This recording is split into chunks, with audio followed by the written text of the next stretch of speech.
Welcome back to Cheddar, your Cheddar, presented by Ally. Ally is a leading digital financial services company committed to doing right by you and your Cheddar. Ever feel like you could be a better leader? Always.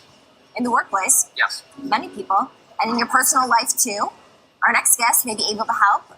So please welcome Lolly Daskal, Lolly, leadership coach and author of The Leadership Gap. Thanks so much for joining us. Thank you for having me. I could be Dolly today if you want. I know, Lolly, I know. What is Lolly short for? It's my name. It's Lolly. My daughter is named Edie, and it's not short for anything either. I mean, obviously, It's a derivative of Edith, which was my grandmother, but It's just, I love short name. I love the nickname as It's a name. like a nickname, right? But it's a name. Lolly, let's get right into this, because I'm prepared for this segment today. Yes.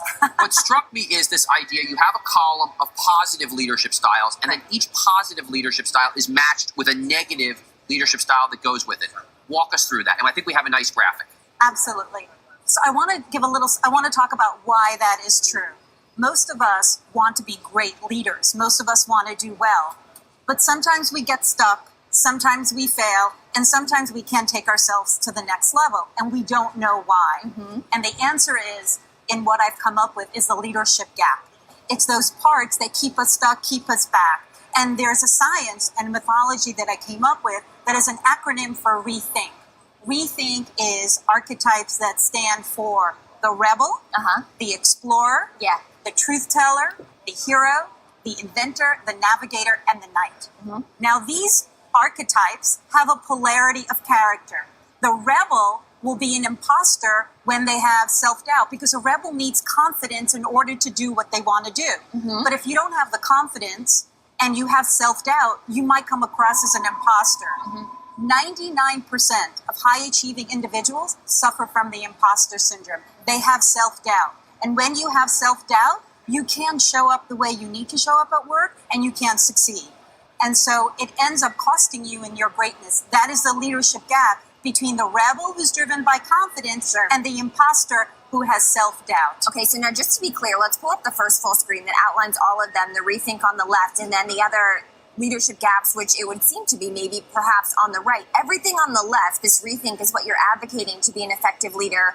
And then on the left, those are the opposite qualities associated with those that don't work. And the funny thing about this, Lolly, is what I like about this is unexpected to me. Like, I would not have lined them up this way. I would have lined up rebel with destroyer, because to me the idea is the rebel bursts through, reaches new ground, but in the process maybe blows stuff up. Like that would have been my belief. Interestingly enough, and it could be right, the thing about this system, which I'll get to in a moment, is that we're all these things, because if you notice, they're based on virtues, about confidence, intuition, trust. It's about loyalty. There's like a Greek aspect of this kind of, not modern Greek. I mean, like traditional Greek. Stoic. It's very stoic. It's about on the sages, about Aristotle and Socrates, it's also and about it goes like back the to Greek that. gods, and Poseidon's mighty force is also the cause of his destruction, and Icarus can fly to the sky, but his wings also melt because of hubris. There's like this whole thing in there, So I'm a Jungian, so it's based on Jung. Carl Gustav Jung talked about archetypes, and he also talked about shadows,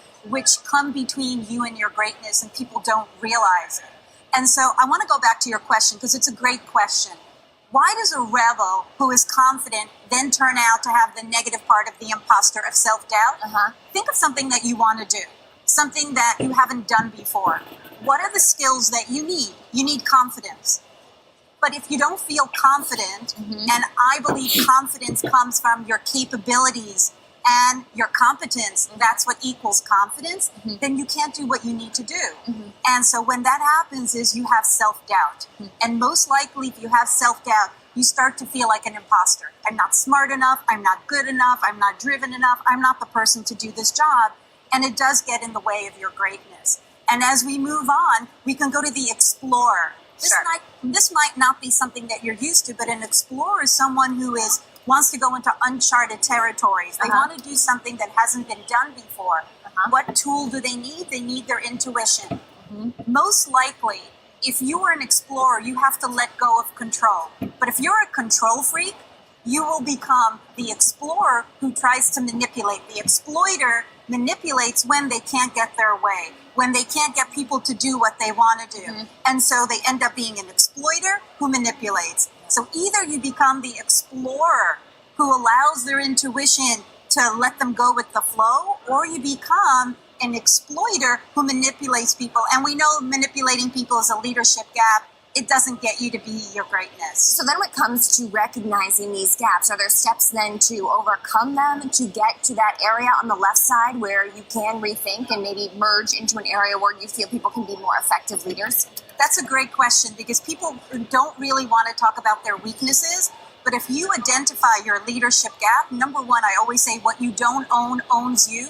So if you think you're not being an exploiter, you're not manipulating, most likely you might be doing it, but other people might think you're doing it when things are out of control. And the way to do it is to leverage it. The way to leverage it is to do something that sounds like this. If you feel that you're an imposter and that you have self-doubt, then the best thing to do is to stop comparing yourself to others. Because most likely when you have self-doubt, because you're busy looking over your shoulder and you want to say, oh, I want to be that person. I want to be like that other person. So it's very important to stop looking over your shoulder and start measuring who you are from within. All right, Lolly, we got to wrap it, leave it there. Very interesting. Thank you for joining us. Lolly Daskal, leadership coach and author of The Leadership Gap, which we have there up on screen. Coming up, the saying